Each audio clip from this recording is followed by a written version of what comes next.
Hello, my name is Virginia Allen and I am the 2021 American Honey Princess. I've been a beekeeper for 7 years and currently manage 20 hives on my family's farm.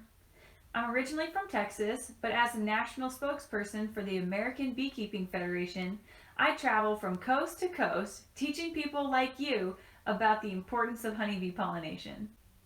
The American Beekeeping Federation is a national trade association that represents beekeepers across the United States. There are many beneficial pollinators, but today we will be focusing on honeybees. We will cover life inside the honeybee colony, hive products, pollination, the role of the beekeeper, and how you can help. Before we jump into the main meat of the presentation, we need to lay some groundwork so that we can all start on the same page.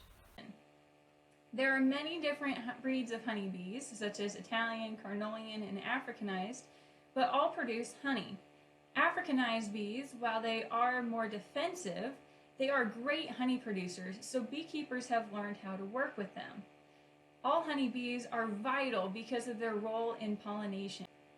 Here we can see the honeybee has 3 main body parts: her head, her thorax, and her abdomen. On her head, she has 2 antennae, which have 30,000 receptors on each. With these, she can smell the flowers from a mile away, even though she can't see them yet. She also has 5 eyes. These help her to identify the flowers as she gets closer to the flowers. The large compound eyes allow her to see the large groupings, while the 3 ocelli allow her to see the tiny little details of the flowers. Honeybees see in ultraviolet light, so the flowers look different to them. Since honeybees see in ultraviolet light, they see these nectar guides as they light up like an airport runway. By following these nectar guides, honeybees can pollinate each plant effectively. On their thorax, this is where the wings and their legs attach. Like most insects, honeybees have 6 legs. However, her legs are specialized for her needs. On her front legs, she has a little notch called an antenna cleaner. We'll talk more about that a little later. On her back legs, she has a small concave section, which just means bent in, and that allows her to store the pollen on her back legs as she transports it from the flower back to the hive. Sometimes you might hear this referred to as a pollen basket. The life cycle of the bee depends on what the egg is and how it is treated. For instance, unfertilized eggs will become the males, also known as drones. Fertilized eggs can either become a queen or a worker. The main difference between the two is what they're fed. Workers and drones are fed bee bread, which is a mixture of pollen and nectar, while the queen is fed royal jelly. It's kind of like a high-protein substance that allows her to fully develop as a female, making her the only female egg that can produce fertilized eggs. All bees go through the same development stages. First, they become an egg, and then they move to a larva as they get older, and then a pupa, and finally an adult. Drones take 24 days to develop from egg to adult. Workers take 21 days, and queens take 16 days. Now that we know about the breeds, anatomy, and life cycle of the honeybees, let's open up the hive and meet each bee to discover even more surprising details. A honeybee colony can contain anywhere from 60 to 80,000 bees, and no matter the size, there's only ever one queen bee. She's the only fully developed female, and she is the only one that can lay fertilized eggs. Without her and the presence of fertilized eggs, the hive would collapse. Queen bees can choose whether they want to lay a fertilized or unfertilized egg based on the size of the cell that she finds. Remember, the fertilized eggs will become workers, and the unfertilized eggs will become the drones.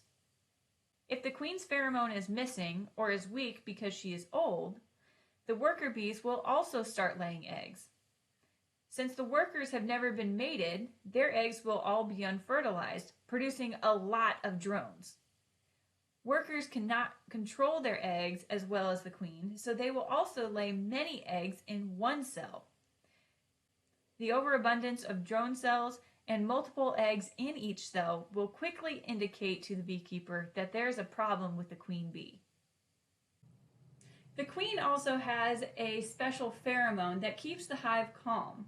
If the worker bees detect that she's missing because of the absence of the pheromone, they will start feeding the female eggs or the fertilized eggs royal jelly to make new queens, just in case she's missing. The first queen to emerge will seek out the others and destroy all the other queens, establishing herself as the queen bee. Queen bees can be identified because she is the longest bee, and she's also very shiny because she doesn't have much hair.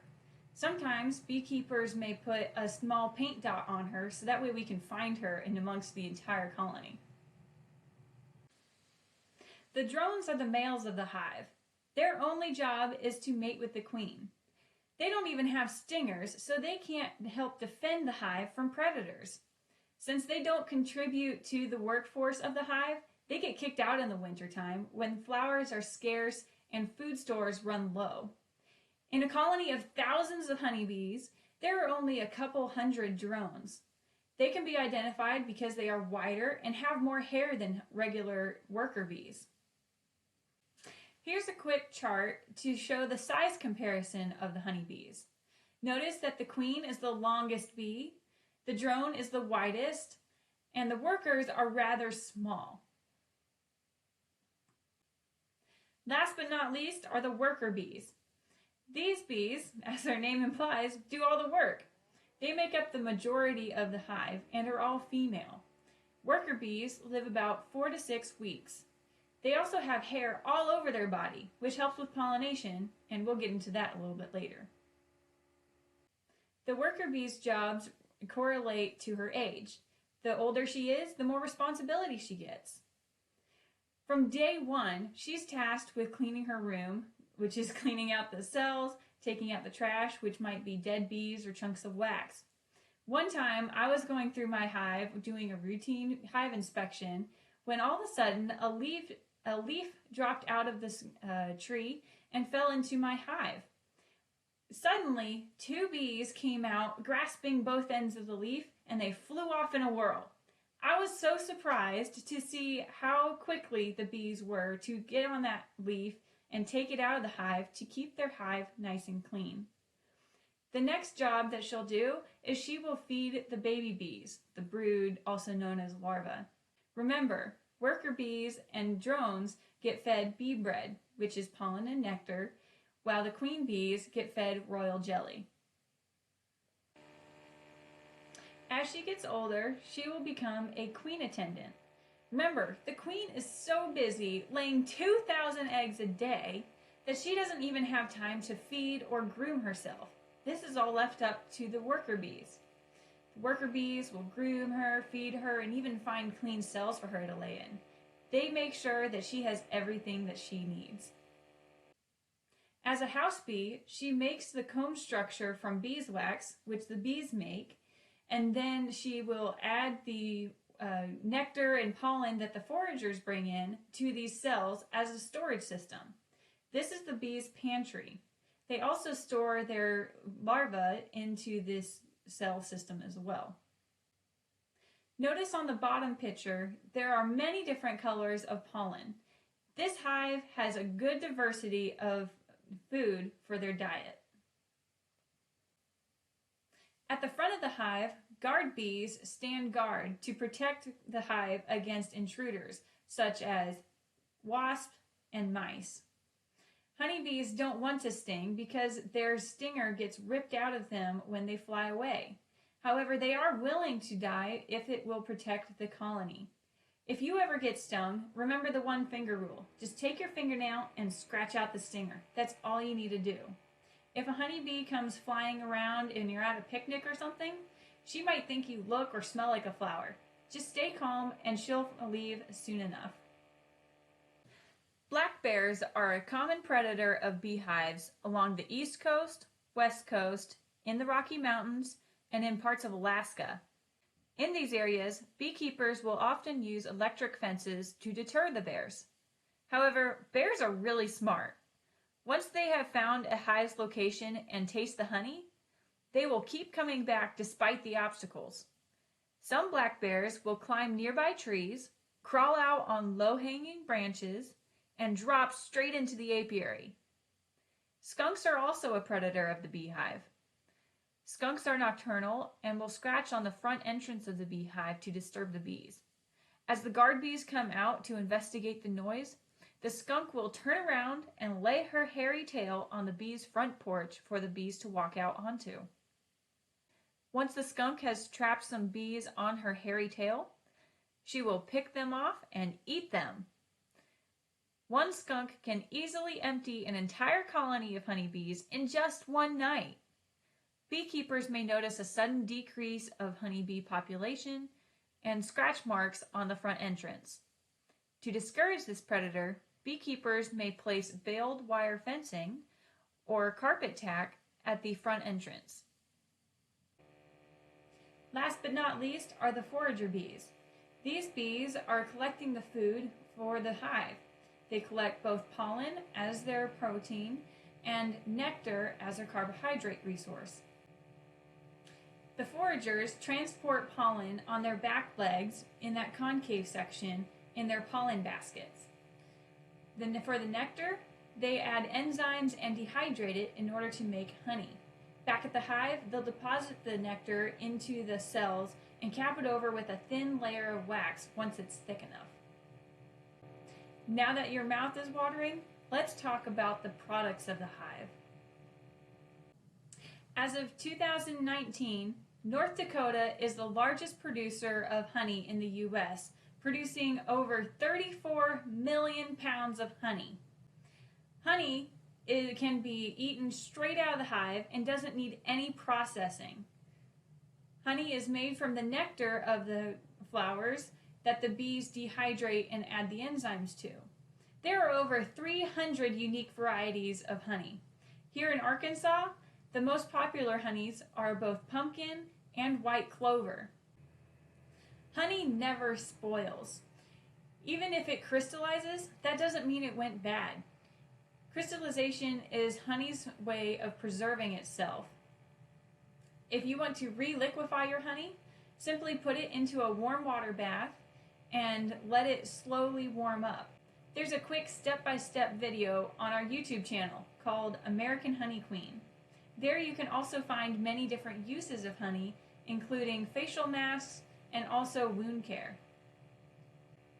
There are over 300 unique varieties of honey.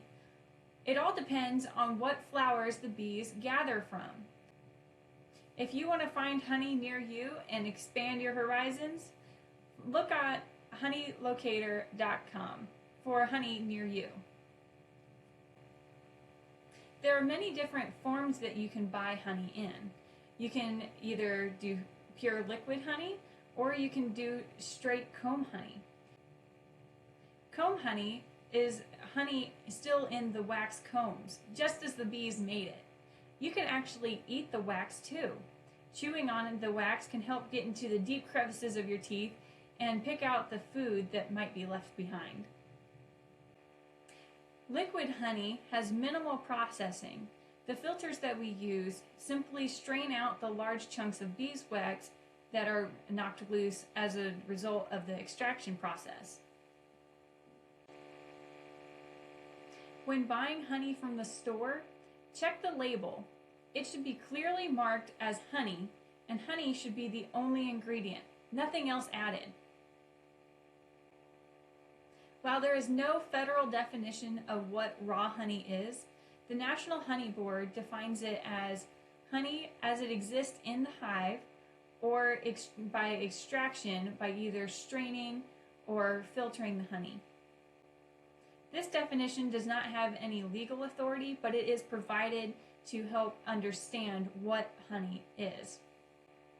Honey does not require pasteurization. The heating that does occur is simply to prevent the honey from crystallizing on the store shelves, which will make it look more attractive to customers. Beeswax has many different uses. Beeswax candles burn cleanly, last longer, and they're dripless. Beeswax can also be used in cosmetics such as makeups, hair care, and also lotions. Beeswax soap bars can help keep your hands lubricated and hydrated throughout the day. Beeswax is also made by the bees. Let's see what that looks like now. Honeybees make beeswax by eating honey and then secreting the tiny wax flakes, which you can see on the right. After chewing on the wax flakes, they can mold them into the hexagon honeycomb shape that you and I know, and they can form the honeycomb that you can see on the left. When honey gets harvested, we take a hot knife and simply scrape off the wax cappings, as you can see. Pollination is the most important service that honeybees provide us. It is absolutely vital in order for our food production. Pollination happens when pollen from one flower gets transferred to another flower and fertilizes it. Without this fertilization, there would be no food. 1/3 of our food is pollinated by insects, and 80% of that is done by honeybees. Honeybees are great pollinators because of the hair throughout their entire bodies. As worker bees fly through the air moves through the hair, creating a static charge. Once the bees land on the flower, the light pollen granules jump up onto them and cover them. Honeybees even have hair on their eyes. This is where their antenna cleaner comes in. They take that little notch and groom herself and move all of that pollen back to her pollen baskets on her back legs. That's how she transports the pollen back to the hive. Without this vital insect, we wouldn't have foods such as apples, blueberries, or cranberries. Some bee-friendly plants that you can plant are white clover, Indian blanket, black-eyed Susan, sunflowers, Mexican sagebush, and many more. For more information about how you can plant bee-friendly plants, visit Arkansas Living Magazine, Bee Culture Magazine, and contact your county extension office. One crop that is heavily dependent on honeybee pollination is California almonds. Each year, California has to bring in twice the amount of honeybees that are already there in California just for the blooming period of the almonds. But hold on, how can honeybees in Arkansas help pollinate the almonds in California? Honeybees can only fly 1 mile away from their hive. So to answer that question, let's look into the role of the beekeeper. Each year, commercial beekeepers load their colonies onto a semi-truck and transport them from state to state, following the blooms as the seasons change. It's the beekeeper's responsibility to care for the hive and monitor the health of the colony. Without the beekeeper's care and attention, honeybees could not survive against the pests and diseases. Thankfully, because of the hardworking beekeepers and honeybees, we can continue to have fresh food.